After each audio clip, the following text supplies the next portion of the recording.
Recorded Books presents Not for Sale by Sandra Marton, narrated by Jennifer Woodward. Chapter 1. Lucas Vieira was mad as hell. His day had not gone well. Not gone well? Lucas almost laughed. An understatement. His day had been chaos. Now it was rapidly turning into catastrophe. It had started with a mug of burned coffee. Lucas had not even known there could be such a thing until his PA, his very temporary PA, had brewed a pot of something black, hot, and oily and poured him a cup of it. One taste, and he'd shoved the thing aside, flipped open his cell phone to check his messages, and found one from the same fool of a reporter who'd been badgering him for an interview the past 2 weeks. How had the man gotten his number? It was private, as was the rest of Lucas's life. Lucas cherished his privacy. He avoided the press. He traveled by private jet. His 2-level penthouse on Fifth Avenue was accessible only via private elevator. His estate on the ocean, in the Hamptons, was walled.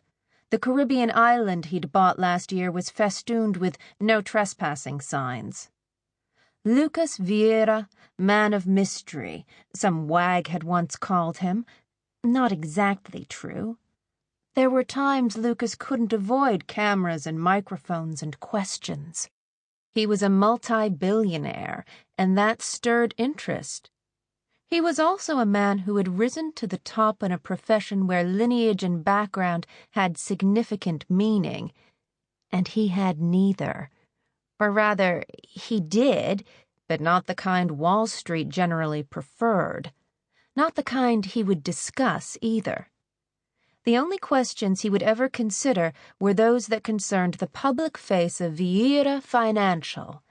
As for how Vieira Financial had come to be such a powerhouse, how Lucas had come to be such a success at 33, he had tired of being asked, so he'd finally offered a response in a recent interview. "Success," he'd said in his somewhat husky, lightly accented voice.